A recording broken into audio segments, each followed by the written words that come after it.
Namo Amitabha Buddha, Namo Amitofo. Hello everyone. So today we continue to discuss the 3 blessings of pure karma. Today will be the final episode on this series. So this principle originated from the Visualization Sutra, which the Buddha expounded to Queen Vaidehi, and it's a very important foundational practice for all Pure Land practitioners and all Buddhists in general. So we have introduced about the sutra and the first 2 points in our previous videos. If you haven't watched that one, you can watch those first. And today we're going to discuss the final point. Third, to give rise to Bodhicitta, to have deep faith in the law of cause and effect, to read and recite the Mahayana teachings, and to encourage others to advance along this path. These 3 are called pure karma. Okay, so the final point is the blessings for the Mahayana vehicle.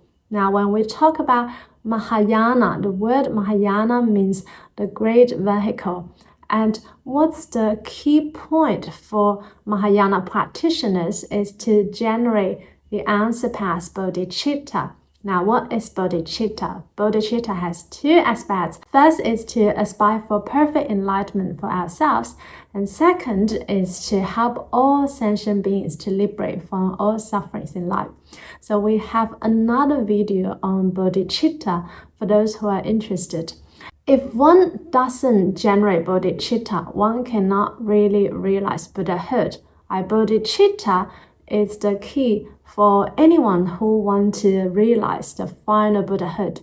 You must generate Bodhicitta in order for you to work on the Bodhisattva path and to realize final Buddhahood.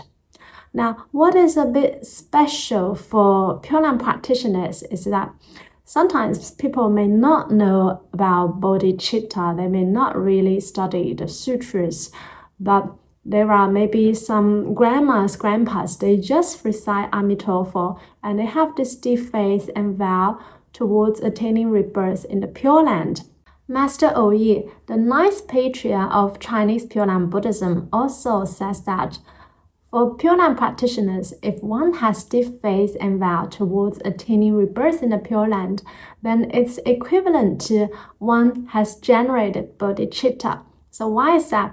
Even if they don't understand anything about Bodhicitta, but if they can attain rebirth in the Pure Land, then they're destined to work on the Bodhisattva path, because for anyone who are reborn in Amitabha Buddha's Pure Land, one will be a Bodhisattva. One will naturally generate Bodhicitta and help all sentient beings in all the worlds in the 10 directions. So this is a bit of special Bodhicitta for Pure Land practitioners. But of course, if you can generate real Bodhicitta now, before your rebirth to Amitabha Buddha's Pure Land, then you can be reborn in the Pure Land in the highest grade of rebirth, which we'll discuss a bit more about it later. So second is to have deep faith in the law of cause and effect, to read the Mahayana teachings. So if one has studied the Buddha's teachings, one should generate deep faith in the law of cause and effect, in the law of karma. One should not doubt about the law of karma. This is truly the natural law of this world. And we can also observe the law of karma in the nature.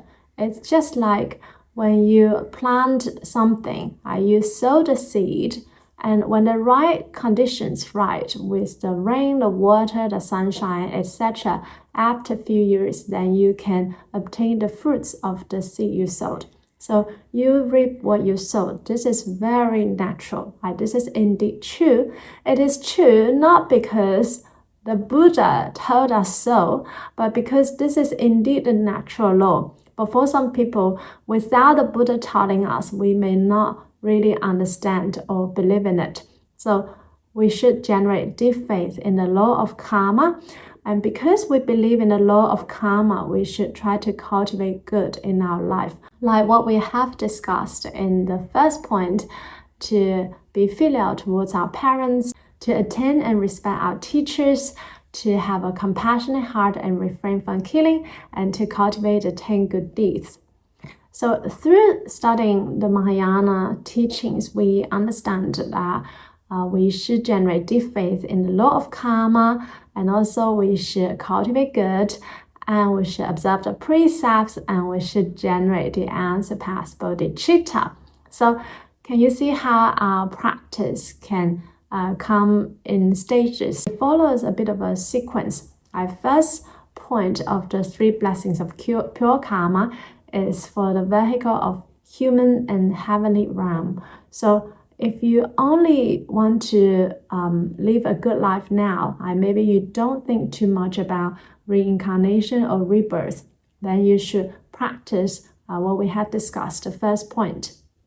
And after a while, you also want to be more disciplined on your own practice, and you should also try to observe the precepts, because true freedom comes from discipline. So we also have the upcoming 3 Refuges and 5 Precepts Ceremony on Guanyin's Enlightenment Day, the 13th of July.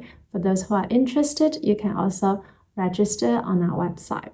And after a while, you are seeing so many people are suffering. You really generate the heart of compassion. So you generate bodhicitta. How can one generate bodhicitta? It's through the heart of compassion, through seeing that we are actually all the same. We all share the same Buddha nature.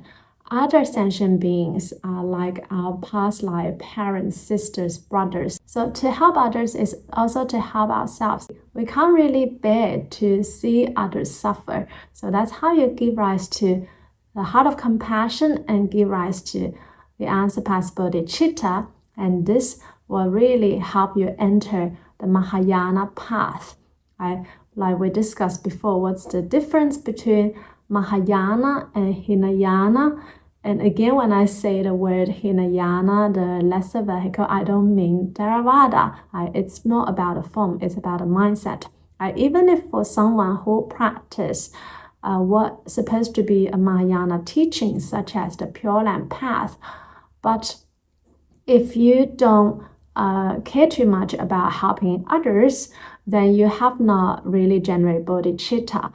Of course, there is the special bodhicitta we discussed, like what Master O.E. says. If you have deep faith and vow to attain rebirth, this is equivalent to a kind of bodhicitta. But of course, we want people to also generate bodhicitta now and to help others to advance along the path. The third point is to encourage others to advance along the path.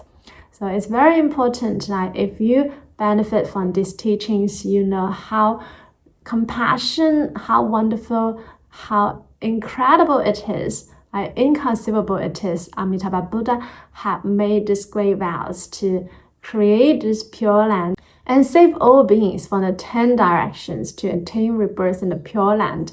Then we should also promote on behalf of Amitabha Buddha. We should also promote for Amitabha Buddha, because we believe there is really the existence of such a wonderful Pure Land, and we want more people to also go there to liberate from this suffering samsara, the suffering repeated birth and death, where there is always endless suffering if one is trapped in the world of samsara, in the cycle of reincarnation. So if we understand this, we should really try to encourage others to also practice this path, to practice these teachings.